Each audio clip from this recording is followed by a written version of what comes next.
పెరుగు చిలికేదరారా నా చిన్ని కృష్ణయ్య నిజగరి మగ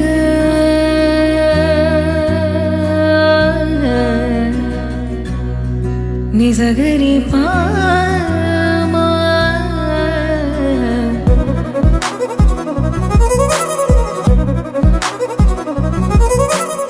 నమస్తే అమ్మా. నమస్కారం తల్లి. అమ్మా, సాధారణంగా మేము ఏ ఇంటర్వ్యూ చేసినా ముందు ఒక ఇంట్రడక్షన్తో స్టార్ట్ చేస్తాం. ఆ వ్యక్తి యొక్క ఎవరైతే మాతో పాటు కూర్చుంటున్నారో ఆ గెస్ట్ యొక్క ఇంపార్టెన్స్, వాళ్ళకున్న టాలెంట్ కానీ వాళ్ళు చేసే పనులు కానీ వివరిస్తాం. కానీ నేను మీ గురించి తెలుసుకున్నాక, మీతో మాట్లాడాక, మీ కొన్ని ఇంటర్వ్యూస్ చూశాక మిమ్మల్ని నేను ఎలా సంబోధించాలి, ఎలా పరిచయం చేయాలో నాకు అర్థం కావట్లేదు. హానెస్ట్గా చెప్తున్నాను, చాలా గర్వంగా అనిపిస్తోంది. ముందుగా మీతో అసలు ఇంటర్వ్యూ చేస్తున్నందుకు చాలా సంతోషం అమ్మ. స్త్రీ శక్తి అంటే లతామాయము బహుశా బెస్ట్ ఎగ్జాంపుల్ అంటే మిమ్మల్ని చూపించాలేమో. ఒకటి కాదు, రెండు కాదు, చూస్తే రెండు చేతులే కనిపిస్తున్నాయి, కానీ ఆది పరాశక్తి ఏమో అనిపిస్తోంది నాకైతే. అంటే ఇది పొగడ్త మాత్రం ఏ మాత్రం కాదండి. అమ్మ ఇంటర్వ్యూ చూశాక మీ అందరికీ కూడా అర్థమవుతుంది. చాలా సంతోషం అమ్మ. ఎలా అమ్మా, ఎలా అసలు ఇన్నా ఒక వింగ్ కాదు, ఒక పని కాదు, ఇంత ఆలోచన, అంటే ఇంత సర్వీస్ చేయాలనే తపన అనుకోవటం వేరు, దాన్ని కార్యరూపం దాల్చటం వేరు. చేసి చూపిస్తున్నారు అంటే చాలా వరకు మనం మాటల్లో వింటాం, మీవి మాత్రం చేతల్లో చూస్తూనే ఉన్నాం. ఒక విరించి హాస్పిటల్ అంత పెద్ద బ్రాండ్కి ఎండీగా ఉంటూ ఇన్ని కార్యక్రమాలు, ఆధ్యాత్మిక కార్యక్రమాలు, ధార్మిక కార్యక్రమాలు. అసలు ఈ ఆలోచన మీకు ఎలా వచ్చింది? అసలు ఎక్కడ పుట్టారు, ఎక్కడ పెరిగారు? ఒక్కసారి బ్రీఫ్గా. నా పేరు ఈరోజు శ్రీమతి మాధవీలత. పుట్టినప్పుడు మాధవీలత అనే నామకరణం అయిందమ్మా. నేను మొగల్తూరులో పుట్టాను, నరసాపురం. ఎందుకంటే మా అమ్మగారు పుట్టినిల్లు అది. సో ఏ తల్లైనా వెళ్ళి ఎలా కాన్పు చేసుకుంటారో అలాగే మా అమ్మకి నేను మొగల్తూరులో పుట్టాను. ఆ తర్వాత పెరిగింది మొత్తం సంతోష్ నగర్ కాలనీ, అంటే మీకు నాకు తెలిసి యాకుత్పుర కాన్స్టిట్యున్సీలో వస్తుంది. సో ఓల్డ్ సిటీలో పెరిగి పెద్దదాన్ని అయ్యాను. చాలా ఆశ్చర్యమైన విషయం ఏంటంటే, నేను పోస్ట్ గ్రాడ్యుయేషన్ వరకు చదువుకున్నదంతా కూడా ఏదో రకంగా ఓల్డ్ సిటీలోనే వచ్చినవే. ఓకే. స్కూలింగ్, ఇంటర్మీడియట్ అంతా ఆ వాతావరణమే, అన్నీ అంతా ఆ వాతావరణమే. డిగ్రీ నిజాం కాలేజ్లో చదివాను. పోస్ట్ గ్రాడ్యుయేషన్ కోటి విమెన్స్ కాలేజ్లో చదివాను. ఏం చేశారమ్మా పోస్ట్ గ్రాడ్యుయేషన్? Political science. దాన్ని I been a distinction student in political science. అయితే ఈ ఎంటైర్ ప్రయాణంలో చాలా విచిత్రమైన విషయం ఏమిటి అని అంటే, ఈరోజు నన్ను అందరూ విరించి ఎండి కిందనో చైర్పర్సన్ కింద సంబోధిస్తారు, కానీ నేను చాలా సర్వసాధారణమైన లో మిడిల్ క్లాస్, మధ్యతరగతి కూడా కదా, అంతకన్నా తక్కువగా ఎకనామిక్ వీకర్ సెక్షన్ ఇంట్లో, ఈడబ్ల్యూఎస్హెచ్ ఇంట్లో పెరిగి పెద్దదాన్ని అయ్యాను. ఏం చేసేవారు నాన్నగారు? మా నాన్నగారు ఎంఈఎస్ మిలిటరీ ఇంజనీరింగ్ సర్వీస్లో స్టోర్స్ ఇన్ఛార్జ్గా ఉండేవారు. అంటే అది మా తాతగారు మరణించిన తర్వాత బాధ్యతలు నాన్నగారు తీసుకోవాలి అని వారసత్వంగా ఆయన సడన్గా హార్ట్ అటాక్ వచ్చిపోతే నాన్నగారికి ఇవ్వడం జరిగింది. ఎందుకంటే చాలా పెద్ద కుటుంబం అది. అమ్మ.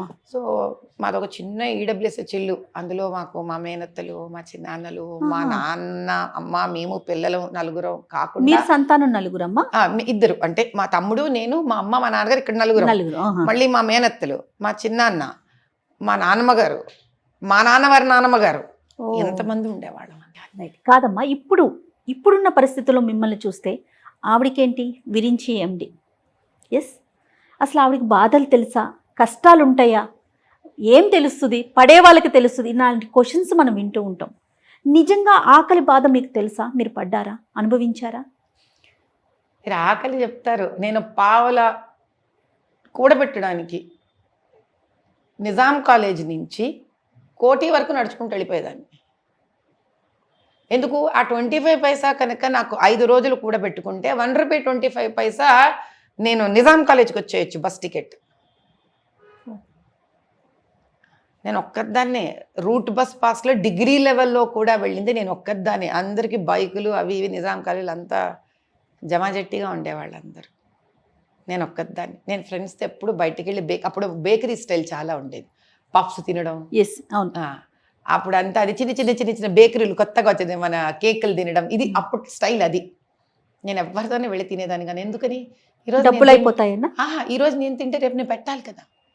ఇప్పుడు మనం 10 మందితో కలిసి వెళ్తాం తల్లి, నేను తినేది ఒక కేక్ ఉంటుంది కానీ నేను పెట్టేటప్పుడు 10 మందికి మళ్ళీ పెట్టాలి. నాకు అంత స్తోమత లేదు, మా నాన్నగారికి అంత స్తోమత లేదు. అది ఆలోచించేవారు. ఆలోచించాలి. Oh my God. చిన్న చిన్న ట్యూషన్లు చదువు ఇవన్నీ కూడా చెప్పేదాన్ని పిల్లలకి చెప్పి, అట్లా నేను నా 10th క్లాస్ నుంచే ఒక రకంగా I use to earn small little amount to my family back. కానీ మా అమ్మగారు అంతే ప్రేమగా అద్భుతంగా వంట చేసి పెట్టేవారు. అంటే భోజనం దగ్గర మా బీదరికం మా అమ్మ రోజు తెలియనివ్వలేదు. మా నాన్న కూర్చొని చాలా ఆధ్యాత్మిక కథలు నేర్పించేవారు. అంటే మా life has been a very great mixture of many things. అంటే భోజనాలు అయితే ఒకసారి 2-3 రోజులు కూడా ఒక వయసులో ఉండకుండా ఉండే ఇబ్బంది ఉండేది. నాన్నగారికి ట్రాన్స్ఫర్ అయిపోయింది, మా అమ్మ మా నాన్నగారితో వెళ్ళింది, ఇంట్లో నేను తమ్ముడు ఉండేవాళ్ళం. ఒకసారి ఆ పూట భోజనం కష్టం ఉంటే కాదమ్మా, ఇంకో ప్రశ్న. నాన్నగారికి సర్టన్ ఒక ఉద్యోగం ఉంది, ఉంది. నెల 30 రోజులు అయినాక ఒక జీతం, అది ఎంతన్నా కానివ్వండి వచ్చేది.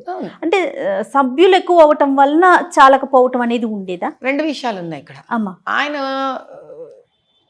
ఎగ్జామ్స్ కనుక రాసి ప్రమోషన్స్కి కనుక పాస్ అయ్యి ఉంటే ఆయన చాలా పెద్ద పోస్ట్కి వెళ్ళేవాళ్ళు. ఆయనలో నాకు నచ్చిన విషయం ఏంటంటే అక్క చెల్లెళ్ళు పెళ్ళిళ్ళు, తమ్ముడు చదువులు, తల్లి ఈ బాధ్యతలకి ఆయన పోయి పరీక్ష రాసి వచ్చేవాడు కాదు. రాసి వచ్చేవాళ్ళు కాదు, ఫెయిల్ అయిపోయి వచ్చేవాళ్ళు లేదా పరీక్ష రాసేవాళ్ళు కాదు. అంటే ఆయనకు భార్య పిల్లలు ఏమైపోయినా ఆర్థికంగా ఎంత సమస్య ఉన్నా ఆయన ఆలోచించలేదు. ఆయనకు వాళ్ళెంతో మేమెంతో వాళ్ళంతే. అంటే నాకు అక్కడ మా నాన్న మీద కోపం రాలేదు కదా, అసలు అంత ప్రేమించగలరా ఒక సహోదరుడు, ఒక కొడుకు తల్లిని, ఒక మనవడు ఒక నాన్నమ్మని. ఒక కూతురుగా మీకు ఓకేనమ్మా, మరి అమ్మ పరిస్థితి ఎలా ఉండేది? ఆవిడ ఎప్పుడైనా ఎక్స్ప్రెస్ చేసేవారా, మీరు అలా అటు చూడబట్టే కదా ఇటువైపు కొంతైనా ఇబ్బంది పడుతున్నాం, ఈ పిల్లలు నా పిల్లలు మన పిల్లలు ఇంకొంచెం బెటర్గా ఉండటానికి అవకాశం ఉంటుంది కదా, అట్లా ఏదన్నా మాట్లాడేవారమ్మా? ఆ సిచ్యువేషన్ చూసారు? మా అమ్మ తమాషా ఏమిటంటే ఆమె ప్రపంచం అంతా ఒకటే డిసిప్లిన్ ఉండేది. మా అమ్మ ఇంటి పక్క వాళ్ళ పిల్లలకి ఒకే డిసిప్లిన్ పెట్టేది, మాకు ఒకే డిసిప్లిన్ పెట్టేది. ఆమె మా అంటే మరదళ్ళ కంటే మా నాన్న చెల్లెళ్ళకి అక్కలకి అందరికి ఒకటే డిసిప్లిన్ ఉండేది కాబట్టి ఆ డిసిప్లిన్ వాళ్ళ వల్ల అయ్యేది కదా తట్టుకోవడం. మా నాన్న వాళ్ళ అక్క చెల్లెళ్ళు అన్నదమ్ములకి మా అమ్మ డిసిప్లిన్ తట్టుకోవడం చాలా, అందరికి ఒక్కటే పద్ధతి, ఒకటే విధి విధానం. ఆమెకి ఏ రోజు వాళ్ళకి పెట్టడం మాకు పెట్టకపోవడం బాధ కాదు ఆమెకి. ఆమె వాళ్ళు చదువుకోవాలని కోరుకునేది, మేము చదువుకోవాలని కోరుకునేది. వాళ్ళని మీరు ఒక గోడ కూర్చిలాగా ఒకడు కూర్చో, నీకెందుకు నేను పెడతా, నువ్వు తిను, నువ్వు చదువుకోవా వచ్చి పంచే. సో ఆమె షీస్ టు బి, అది ఒకటి which I learn from my mother. You have to be equal to everybody. అద్భుతం అమ్మ, అమ్మని చూడాలి ముందు అమ్మతో మాట్లాడాలనిపిస్తుంది నాకైతే. సరే, వివాహానికి ముందు ఒక జీవితం, వివాహం తర్వాత ఒక జీవితం కదా, ఏమన్నా తేడా అంటే మార్పులు చేర్పులు అంటే ఆ లైఫ్ వేరు ఈ లైఫ్ వేరు కదా, ఏమన్నా కొత్తగా అట్లా అనిపించిందా? ఇబ్బంది పడిన సందర్భం కానీ? అమ్మ, ఇబ్బంది అనేది ప్రతి జీవికి ప్రతి ప్రాణికి ఉంటుంది. ఎక్కడైనా మనకి ఇక్కడ ఇబ్బంది ఉండదు అని అనుకున్నామంటే మనం మూర్ఖులం ఫస్ట్. ఇప్పుడు మనుషులకు రాకపోతే మానులకు వస్తాయా అంటే కష్టాలు. ఇప్పుడు ఒక సెట్ ఆఫ్ పీపుల్ ఉన్న ఎక్కడైనా వాళ్ళ ఇష్యూస్ వాళ్ళకు ఉంటాయి కదా. ఆ కొత్త ఇష్యూస్ ఉన్న సెటప్లో కదా మనం వెళ్తున్నాం. పుట్టింట్లోనే మనకి సమస్యలు ఉన్నప్పుడు అత్తగారింట్లో ఎందుకు ఉండవు తల్లి? అంటే మనం ఏం ఎక్స్పెక్ట్ చేస్తున్నాం ప్రపంచం నుంచి? ఒక గుడ్డి ఒక ఫెయిరీ టైల్ స్టోరీ ఎక్స్పెక్ట్ చేస్తున్నామా? మన అంతరాత్మ మీద ఇలా గుండెల మీద చేసుకుంటే అమ్మా నాన్న ఇండ్లల్లో ఎంత డబ్బులున్నా మనకి సమస్యలు ఉన్నాయా లేవా? మనస్పర్ధలు ఉన్నాయా లేవా? వాగ్వివాదాలు ఉన్నాయా లేవా? మా నాన్నగారు ఇక్కడ, మా అమ్మ చాలా హీరో రోల్ ప్లే చేస్తే మా నాన్న చాలా సాత్వికం రోల్ ఎక్కడ ప్లే చేశారంటే, ఒక స్త్రీకి ఉన్న గొప్పతనం వాతావరణంలోని ప్రతి ఒక్కటి శాంతంగా చూసి భర్తకి అనుగుణంగా తనను తాను మలుచుకోగలగడమే స్త్రీ అని మా నాన్న నాకు నేర్పించాడు. ఇన్ని విద్యలు మీరు ఎలా నేర్చుకున్నారమ్మా? నేను చెప్తానికి బహుశా అదే ఒక ½ అవర్ పడుతుందేమో మీకున్న విద్యలన్నీ. ఒక్కొక్క దాని మీద ఎట్లా అంటే ఎవరికైనా ఒకటి ఇష్టం ఉంటుంది, 2 ఉంటుంది, 3 ఉంటుంది. నాట్యం కళాకారిణి, రాస్తారు, పెయింటర్, షూటర్ కదా. నాకు 2.5 ఏళ్ల వయసు అంటమ్మా. అప్పట్లో మీకు తెలియదు, ఇంకా ఈ కల్చర్ మీకు ఎవరికి పరిచయం ఉందో లేదో నాకు తెలియదు, కానీ వినాయక చతుర్థి జరిగితే కనుక ఇన్ని వినాయకులను పెట్టేవాళ్ళు కాదు.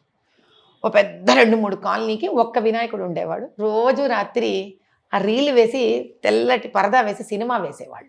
వినాయక చవితి అప్పుడమ్మా ఆ 9 ఆ రోజులు 9 ఆహా. మేము దిండ్లు దుప్పట్లు చేపలు తీసుకెళ్ళిపోయేవాళ్ళం. వెళ్ళిపోతే హాయిగా ఇట్లా అమ్మా నాన్న అందరం మేము కూర్చొని మా చిన్నాన్న చిన్నాన్న భార్య family పిల్లలు అంతా అందరూ వెళ్ళేవాళ్ళు. మాట్లాడుకునేవాళ్ళు. భోజనాలు అయిపోయి మా అమ్మ చిరుతిండ్లు చేసేది. మా 2 ఫ్యామిలీస్, మా నాన్నగారు మా చిన్నాన్నగారు చాలా క్లోజ్ మాకు. అంటే చాలా మంది సంతానంలో రామలక్ష్మణులాగా ఉండేవాళ్ళు వీళ్ళిద్దరు. అది ఒక లెసన్ నాకు మళ్ళీ పైగా. ఆ. అందరం వెళ్తే ఇంకా అలా తూగొచ్చేసేది. మిగతా పిల్లలందరూ పడుకునేసేవాళ్ళు, నేను ఒక్కదాన్ని పడుకునేదాన్ని కాదు. నాకు మహాపిచ్చి. అది కృష్ణార్జునుల యుద్ధం ఉండనివ్వండి, సినిమా ఏదైనా ఉండే, భక్త ప్రహ్లాద్ కావనండి, భూకాలసి 1,00,000 సార్లు చూడగలను నేను దాన్ని మళ్ళీ.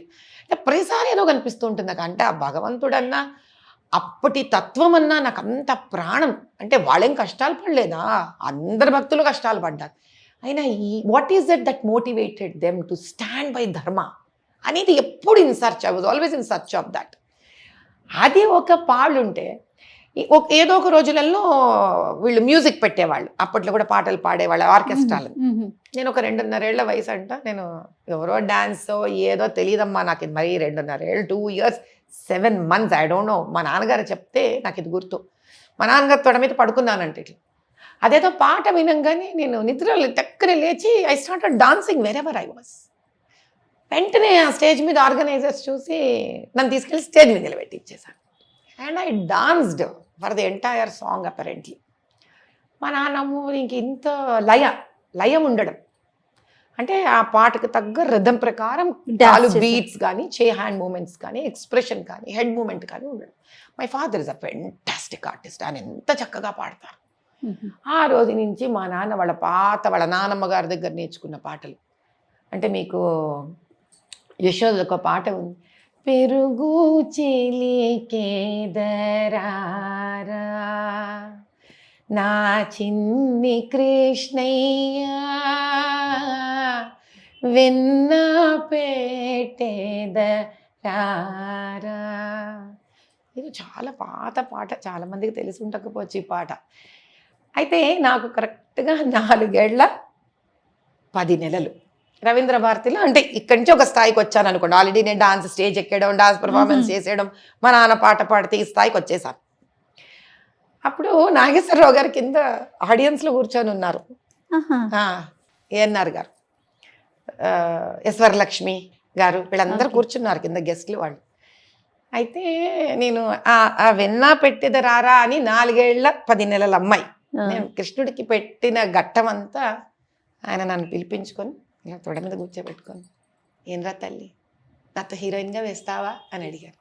పక్కన వరలక్ష్మి గారు, జీవరలక్ష్మి గారు, ఏమిటండి అంత చిన్న అమ్మాయితో హీరోయిన్గా వేయాలా, మీకు ఇంకా మోజు తీరలేదా అని ఆవిడ. అంటే కాదండి, ఇదే ఒక కుంక ఎంత ఉంది, మళ్ళీ అందులో కూడా కృష్ణుణ్ణి అమ్మగా పిలిచి పెడితే నిజంగా ఆ నిమిషానికి ఆ పిల్లవాడిని అయిపోదామా అనిపించింది నాకు. ఎలా నువ్వు అంత బాగా అర్థం చేసుకున్నావు? మా నాన్నగారు ఆ నేర్పించేటప్పుడు, మా నాన్న నేర్పించారు డాన్స్ దాన్ని. కానీ డాన్స్ చేసేటప్పుడు ఆ తర్వాత ఒక డాన్స్ మాస్టర్ బద్రీనాథ్ గారు అని, వారి ఉమారామారావు గారి శిష్యుడు ఆయన, అది కూడా మా నాన్నగారు పట్టుకొచ్చేసారు. నేను డాన్స్ అండ్ మ్యూజిక్ కాలేజ్లో చేర్పించారు నన్ను. 7.5-8 ఏళ్ల పిల్లని.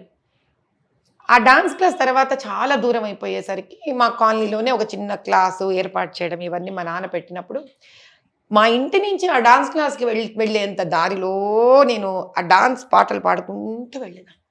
ఎందుకు? ఆ పాటలలో నాకు భగవంతుడు కనిపించేవాడు. భగవంతుడి మీదే కదా మన ఎంటైర్ కల్చర్ ఎక్కడుంది తల్లి, మన ఇండియన్ ఆర్ట్ ఎక్కడుంది? It's around the entire the philosophy of existence of God. ఆయనను మనం పొగుడుతూ ఉంటాము. ఆ పొగుడుతల్లోనో విన్నపాల్లోనో ఆయన వేడుకోవడంలోనో అది ఎందుకో నన్ను మనసుకు హత్తుకునేది. ఇలా అంటే my life journey just went on like this. నా పెయింటింగ్ ఎక్కడి నుంచి వచ్చింది? నాకేదో డాక్టర్ అయిపోవాలని ఉండేది చాలా కోరిక. బైపీసీ తీసుకున్నా, నాకే తెలియలేదు. బనియన్ tree I had to draw. మన రికార్డ్స్ ఉంటాయి కదమ్మా, ఎన్ని రికార్డ్స్. ఆ ఫోటోగ్రఫీని ఏదైనా పిక్చర్ని చూస్తే నాకు అందులోని ఒక్కొక్క పిక్సెల్ కనిపించడం మొదలు పెడుతుంది. నన్ను ఈ రోజుకి మీరు ఒక మూవీ చూపించండి నాకు, నేను వాళ్ళ కంటిన్యూటీ ప్రాబ్లమ్స్ చూపించేస్తాను, వాళ్ళ డ్రెస్ ప్రాబ్లమ్స్ చూపించేస్తాను, వాళ్ళ మాంటే షాట్స్లో ఇష్యూస్ నేను చూపించేస్తాను, మీకు లైటింగ్ ఇష్యూస్ చూపిస్తాను, నేను మీకు అన్నీ చూపించేస్తాను. ఎంటైర్ మూవీ నాకు ఇట్లా డాట్స్ పిక్సెల్స్లో కనిపిస్తూ ఉంటుంది నాకు. I don't know for what reasons and why. ఇన్ని నేర్చుకున్నారు, ఇన్ని పనులు చేస్తున్నారు కదా మీరు. ఇన్ని సేవలు చేస్తున్నారు, మనసుకి బాగా నచ్చిందంటే ఏంటి? మీరు చేసే ఇన్ని కార్యక్రమాల్లో బహుశా చెయ్యి ఇలా చూపించాలేమో నేను, వీటిల్లో బాగా అబ్బా ఇది మాత్రమే చేయాలి, ఇది తృప్తి ఉంటుంది కదమ్మా, ప్రతి ఒక్కటి మనకు ఆత్మ తృప్తి ఉంటుంది కదా, అది ఎక్కడ అనిపిస్తోంది మీకు? ఇది మా వారి గొప్పతనం. ఇక్కడ ఒకటి మా వారి వల్ల నేను ఒకటి కొత్తగా ఇన్ఫ్లుయెన్స్ అయ్యాను. మేమిద్దరం వెళ్తూ ఉన్నాము ఒక చౌరస్తా దగ్గర, ఒక సర్కిల్ దగ్గర, కాళ్ళు లేకుండా ఒక ఫిజికలీ హ్యాండిక్యాప్డ్ అని కూర్చున్నాడు.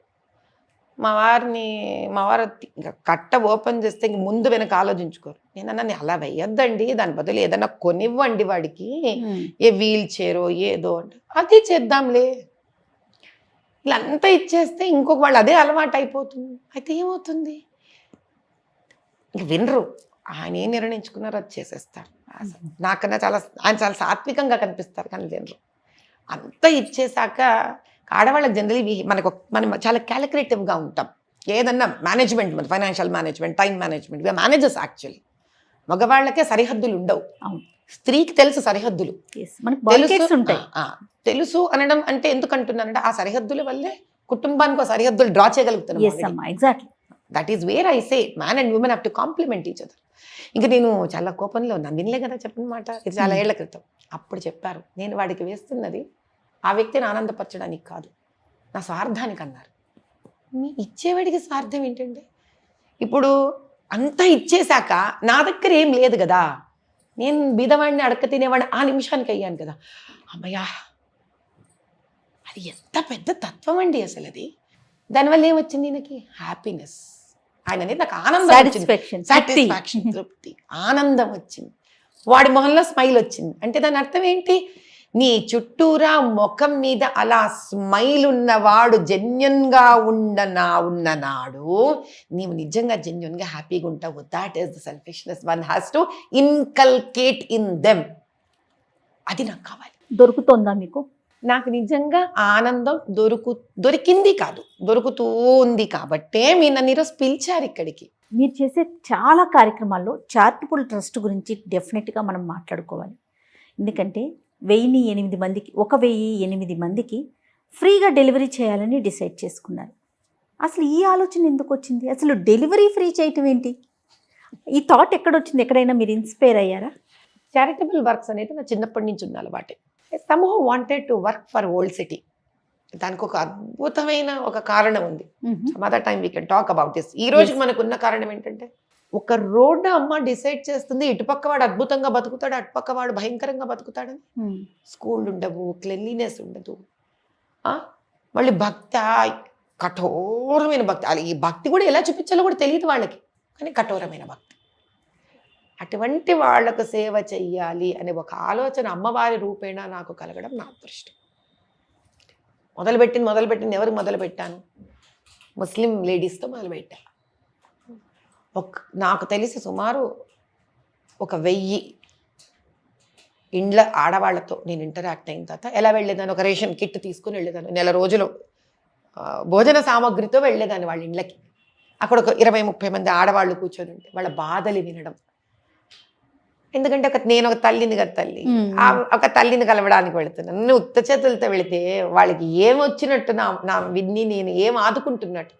నన్ను చూసిన తర్వాత ఒక తల్లి ఇంట్లో కనీసం 20 నుంచి 30 రోజులు భోజనం కష్టం ఆ తల్లి పడకూడదు, ఆ బిడ్డలు పడకూడదు. అలా ఈ రోజుకి నాకు తెలిసి ఇంచుమించు 2000 కుటుంబాలకి ముస్లిం ఆడవాళ్ళకి చేశాను. నేను ఏ రోజు చెప్పుకోలేదు ఈ సంగతి. ఇలా నేను ముస్లిం ఉమెన్ కోసం నేను వర్క్ చేస్తున్నప్పుడు ఓల్డ్ సిటీ నుంచి కొన్ని మదర్సాస్ నాకు పాపం వాళ్ళు అప్రోచ్ అయ్యారు, అమ్మ మా దగ్గర కూడా రండి అని. అలా అప్రోచ్ అయిన one of the educational place మదర్సాలు ఏమైంది అంటే, అక్కడే ఒక పిల్లవాడు వర్క్ చేస్తున్నాడు, ఒక ముస్లిం అబ్బాయి. ఆ అబ్బాయి అన్నాడు, అమ్మ मेरे बहन अभी डिलीवरी को रेडी है अम्मा, लेकिन उनको डायबिटीज़ है, तो हमसे नहीं होगा कर पाना, आपको हॉस्पिटल है ना, आप चैरिटेबल ट्रस्ट भी है ना, आप कुछ मदद कर सकते क्या?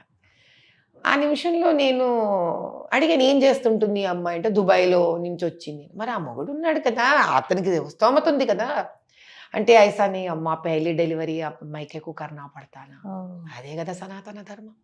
అక్కడ ముస్లింలలో అయినా, ఎవరైనా అయినా, హైందవులలో అయినా మొదటి పుట్టింటి వాళ్ళే చేయాలి. పుట్టింటి గర్భదరిద్రం. ఎందుకు అలా ఒక్క నిమిషం నన్ను it made me think for a second. సరే నేను చూస్తాను, ఏ వాగ్దానాలు చేయలే పిల్లాడికి. వచ్చేసాను మామూలుగా. మళ్ళీ మరుసటి రోజు అయింది, అమ్మవారి ముందు అనుష్ఠానం కూర్చున్నాను, పూజ చేసుకోవడానికి మొదలుపెట్టాను.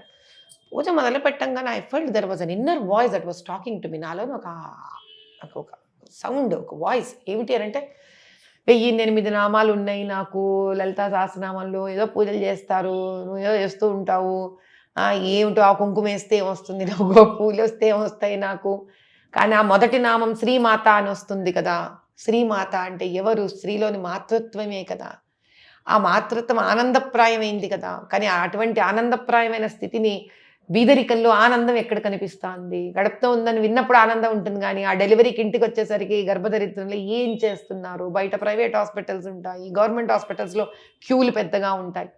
ఇంకేమిటో ఒక అరగంట సేపు నా మీద ప్రశ్నల వర్షం అలా రాళ్లలాగా కొడుతున్నట్టు అనిపించింది. ఏదో ఏదో ఏదో ఏదో చేయడం ఏంటి? అలా కాదు కదా. సరే, ముందు గర్భిణీ స్త్రీని మనం ప్రొటెక్ట్ చెయ్యాలి కదా. ఎందుకు? అప్పుడు ఒక పెద్ద ప్రశ్న ఫ్లాష్ అయింది. నేను తల్లిగా నా బీదరికంలో కూడా నాకెవరైనా వచ్చి నేను నీకున్నానని చెప్పి ఆ మొదటి కాన్పు నాకు ఆనందప్రాయం చేస్తే, బీదరికంలో కూడా నేను ఎవరిని కన్నట్టు? మహాలక్ష్మిని కన్నట్టే. అంటే అప్పుల పాలవ్వకుండా లోపముద్ర చారిటబుల్ ట్రస్ట్ కనుక నా బిడ్డను కని నాకు అవకాశం ఇప్పించినప్పుడు, మొదటి కాన్పు, జీవితంలో ఎన్ని కష్టాలు వచ్చినా నేను ఆ బిడ్డ నా జీవితంలో వచ్చిన అదృష్టంగా భావించి, ఎవరో ఒకరు మళ్ళీ నిన్ను పెంచడానికి, నీ చదువు కోసం, నీ భవిష్యత్తు కోసం ఇంకో ట్రస్టో ఇంకో వ్యక్తో ఎవరో ఒకళ్ళు వస్తారు అన్న ఆశని ఆ రోజు నేను చిగురింప చేసినట్టు. ఎక్సలెంట్. ఆ తల్లి ఆ బిడ్డని పెంచుతున్నంత కాలము ఆనందంతోనే పెంచుతుంది, ఎన్ని కష్టాలు వచ్చినా. ఎందుకు? ఆ బిడ్డ తన జీవితంలో అదృష్టాన్ని పట్టుకొచ్చింది కాబట్టి. ఎలా సెలెక్ట్ చేసుకుంటున్నారమ్మా? ఎలా సెలెక్షన్ ఎలా ఉంది దీనికి? ఎట్లా వస్తుంది? ఫస్ట్ వైట్ రేషన్ కార్డ్ అమ్మా. వైట్ రేషన్ కార్డ్ వాళ్ళు మా దగ్గరకు వచ్చినప్పుడు ఒకటే చెప్తాం, వాట్ ఎవర్ రిజిస్ట్రేషన్ ఫీ ఏదైతే ఉంటుందో, బేసిక్ రిజిస్ట్రేషన్ వాళ్ళు ఎంత ఇవ్వగలిగితే అంత తీసుకుంటాం. ఓకే. వైట్ రేషన్ కార్డు కాకుండా పింక్ రేషన్ కార్డు వాళ్ళు ఉంటారు, అంటే లో మిడిల్ క్లాస్ ఫ్యామిలీ.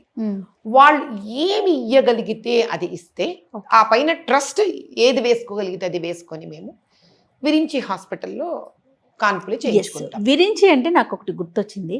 మీకు ఈ విషయం అంటే మీకు ఫ్లాష్ అయినప్పుడు, అమ్మవారి దగ్గర కూర్చున్నప్పుడు కావచ్చు, మదర్సాలో అతను మాట్లాడినప్పుడు విరించి గుర్తుకు రాలేదా? ఎందుకంటే విరించి అనేది ఒక బ్రాండ్. దాన్ని నడిపించాలంటే, ఆ సిస్టమ్ను నడిపించాలంటే కొన్ని రూల్స్ అండ్ రెగ్యులేషన్స్ ఉంటాయి, కొన్ని ఫాలో అవ్వాల్సిందే. ఫ్రీ సర్వీస్ చేయలేకపోతాం. అర్థమైంది నేను. ఎందుకంటే సిస్టమ్ నడిపించాలి కదా. మరి మీరు ఇట్లా ఫ్రీగా అనేసుకొని అది కార్యరూపం దాల్చేస్తే విరించి పరిస్థితి ఏంటి? ఆ ఆలోచన రాలేదా మీకు? మా వారమ్మ కొండంత అండ, నిజంగా ఆయన గురించే మాట్లాడాలి. వారి కొండంత అండ. ప్రతి there is a woman behind every successful man. There is also a man behind every successful woman. Yes, అంటే ఇంట్లో భర్త పాళ్ళు ఎంత సహాయం ఉన్నా స్త్రీ బయట చాలా కష్టపడుతుంది. కానీ ఇంతటువంటి పెద్ద పెద్ద కార్యక్రమాలు చెయ్యాలంటే అది కూడా వీరించినది కాదు, అది వారి ఎస్టాబ్లిష్మెంట్. స్పీకింగ్ వెరీ ఫ్రాంక్లీ, ఏ రోజు కూడా. ఎందుకు అని అంటే, నేను చేసే చారిటబుల్ విషయాలు పక్కన పెట్టండి, ఆయన చేసినవి ఎన్ని ఉన్నాయో సౌండ్ లేకుండా. ట్రస్ట్ కోవిడ్లో ఎంతమంది రిక్షా వాళ్ళు కానీ, ఆటో వాళ్ళు కానీ, వీళ్ళందరూ మేము ఇంతకన్నా కట్టలేము అన్న చోట మేము వదిలేసాం అక్కడతో ఆ బిల్స్. ఈరోజు they are very fair and open bills. కట్టించుకోలేదు ఆ తర్వాత. There are so many farmers, వాళ్ళకి రిటర్న్ 10,000, 20,000, 30,000 ఉల్టా మేమే మందులు కొనిచ్చి పంపించిన కేసులు ఉన్నాయి మా దగ్గర. ఏంటంటే మేము ఈ రోజు చెప్పుకోలేదు, ఈరోజు ఈ 1008 బయటకు వచ్చింది, అవన్నీ బయటికి రాలేదు. అంతే తల్లి తేడా, అంతే. అంటే భగవంతుడు కూడా ఏదో అనిపించింది, ఇంకా ఫైలు నిండిపోతుంది, ఇంక ఇది బయటకు వచ్చేయాలనుకుందేమో అమ్మవారు. ఓవర్ఫ్లో అయిపోతుంది. అమ్మవారి రూపంలో ఇది బయటకు వచ్చింది తప్ప, దీన్ని కూడా నేను సదా ఆవిడకే కృతజ్ఞతగా ఉంటాను. భవిష్యత్తులో నేను ఈ కార్యక్రమం ద్వారా ప్రజల్లోకి ఇంకా ముందుకు వెళ్ళాలి, లేదా ఇది చెయ్యాలి, సమాజానికి ఇది అవసరం, అలాంటి ఆలోచన ఏదైనా ఉందమ్మా? అన్నీ చేసామమ్మా, అన్నీ చేస్తూనే ఉంటారు. ఎందుకంటే డెలివరీసే కాదు, I attended the cancer surgeries. ఇదే దాంట్లో, ఎందుకంటే ఇది మొదలు పెట్టాక ఆడపిల్లలు రకరకాల బాధలతో రావడం మొదలు పెట్టారు. ఇప్పుడు 15 ఏళ్ళ అమ్మాయి, వాళ్ళ మదర్కి షీ హ్యాడ్ క్యాన్సర్. ఓకే, ఎక్కడికి వెళ్తుంది మరి అది? So they started coming to us. Ear hearing problem ఉంది, they need a surgery, they came to us. ఇప్పుడు ఇలా కాన్పులతో ఆగలేదు. Almost 15-20 varieties of treatments trust is doing in the hospital. Okay. ఇప్పుడు మేమైతే లోపాముద్ర చారిటబుల్ ట్రస్ట్ డెస్క్ పెట్టేసాం అక్కడ. మీరు హాస్పిటల్ ఎంటర్ అయితే రైట్ సైడ్ మీకు నాదొక స్టాండీ ఉంటుంది నా బొమ్మతోటి, ఒక డెస్క్ ఉంటుంది అక్కడ. ఇంకోటి వన్ మోర్ థింగ్, ఎవరైతే హాస్పిటల్కి వస్తారో న్యూ డెవలప్మెంట్ అంటే ఇది డెవలప్ అయ్యి ఒక 8 నెలలుగా చేస్తున్నాం. హాస్పిటల్లో ఎవరైతే హాస్పిటల్ టారిఫ్స్ని కానీ హాస్పిటల్ కార్పొరేట్ స్టైల్ కానీ ఒకవేళ వాళ్ళు కట్టలేరు అంటే వాళ్ళని పంపించట్లే. వాళ్ళకి సెకండ్ ఇన్స్ట్రక్షన్స్ ఉన్నాయి మా జిఆర్ఈస్కి. Such patients who cannot afford divert them to trust. Trust will take care of them. So we are not sending any patient out of the hospital either any case of affordability or non-affordability. వాళ్ళు కట్టుకోలేరు, trust చేస్తుంది సహాయం. వాళ్ళ ఇంట్లో వరకు వాళ్ళని వెతుక్కోవడం ఏంటమ్మా, మన ఇంటి వరకు వచ్చి తల్లి మా దగ్గర ఇబ్బంది ఉంది మేము ఇచ్చుకోలేను అన్నప్పుడు వాళ్ళకి సహాయపడకుండా అలా దానికి ఎఫోర్డ్ అయ్యేవాడు ముందుకు వెళ్ళిపోతారు. ఎఫోర్డ్ చేయలేని వాళ్ళు మాకు కౌన్సిలింగ్ తెలిసిపోతుంది, ఫైనాన్షియల్ కౌన్సిలింగ్లో ఓకే మీరు ఎంత ఎఫోర్డ్ చేయగలరు అంతే, మిగతాది trust will take care. So there are a lot of... ఏం స్టార్ట్ చేస్తున్నారు? We are also starting street cleaning. రోడ్లు చెత్త చెదారం రమ్మనండి, ఎవరెవరు వచ్చి వాలంటీర్స్గా మాతో వర్క్ చేస్తారు. సరే ఎవరి దగ్గర ఆ రోజుకి డబ్బులు లేవు, 4 hours work, trust is ready to pay them 300 to 350 rupees on that day. ఉద్యోగం లేని ఎవరైనా యంగ్స్టర్స్ ఉన్నారా, స్వామి కార్యం స్వకార్యం అంటే ఏంటి, దేశ కార్యం వాళ్ళకి వస్తుంది డబ్బులు. రమ్మని మాతో పాటు, నేను ఎత్తుతా చెత్త రోడ్ల మీద, వాళ్ళు వచ్చి ఎత్తుతారా నాతో పాటు, ఎత్తిన దానికి 300 రూపాయలు ట్రస్ట్ గిఫ్ట్ ఇస్తుంది, వాళ్ళకి ఆనర్ చేస్తుంది, రివార్డ్ చేస్తుంది. Let them come, any volunteer let them come, let them work for the country. I want to reward them. Super. లేదు వాళ్ళకి ఒక ఐడియా ఉంది, రమ్మనండి. ఎక్కడ కలవాలమ్మా మిమ్మల్ని? మీ టీముతో మాట్లాడాలా ఎట్లా? ఇప్పుడు మీరు ఇన్ని చెప్పిన తర్వాత ఒక ఆలోచన వస్తుంది ఎవరో ఈ వీడియో చూసిన వాళ్ళకి, సో మిమ్మల్ని కలవాలంటే ఎట్లా? మీకు లోపాముద్ర చారిటబుల్ ట్రస్ట్ కనుక మీరు టైప్ చేస్తే ఇంటర్నెట్లో మా అడ్రస్ మొత్తం ఉంది తల్లి అందులో. అంటే మీకు విరించి హాస్పిటల్, విరించి సర్కిల్ ఏదైతే ఉందో దానికి ఇంకొంచెం టువర్డ్స్ మనము తాజ్ బంజారా వైపు వస్తుంటే రైట్ సైడ్ బజాజ్ ఎలక్ట్రానిక్స్ ఉంది, దాని పక్కనే we have building, Virinchi corporate building ఉంది, అందులో 6th floor మా ఆఫీస్. ఈ అడ్రస్ అంతా అక్కడ ఉంది. సో నాది ఒక స్ట్రైట్ ఫార్వర్డ్ సజెషన్ కూడా నన్ను, ఇట్స్ 1 line స్టేట్మెంట్. నాకు సలహాలు ఇవ్వడానికి ఎవరు ఫోన్లు చేయకండి, అక్కర్లా. సూపర్. నిజంగా చాలా సంతోషం అనిపిస్తూ ఉంది. మాటలు రావట్లేదు కానీ ముగించలేనేమో బహుశా, ఎందుకంటే మీతో ఎంత మాట్లాడినా ఏది మాట్లాడినా ఇంకా చాలా విషయాలు, ఆధ్యాత్మిక విషయాలు మాట్లాడాలనుకున్నాను, సామాజిక పరమైన అంశాలు మాట్లాడాలనుకున్నాను, కానీ సమయం కూడా చూసుకోవాలి కాబట్టి ఫ్యామిలీ ఇష్యూస్ ఉంటాయి. ఫ్యామిలీ ఇష్యూస్ ముఖ్యంగా మన విమెన్ కంటెంట్ కాబట్టి విమెన్ చూస్తాను కాబట్టి ఆ విషయాలన్నీ కూడా మీతో మీరు టైం ఇస్తే వీలు వెంబడి ఒకదాని తర్వాత ఒకటి చేసుకుంటూ పోతాను. టైం ఇవ్వమని అడిగే మీలాంటి ఛానల్స్ వాళ్ళు గొప్పతనం తల్లి, నాదేముంది చెప్పండి. మీరు అమ్మ ఇంకోసారి ఇవ్వండి అని మీరు అడగడం మీ ఔన్నత్యం, దానికి ఇవ్వకపోతే నా మూర్ఖత్వం. థ్యాంక్ యూ అమ్మ, థ్యాంక్ యూ సో మచ్. నమస్తే.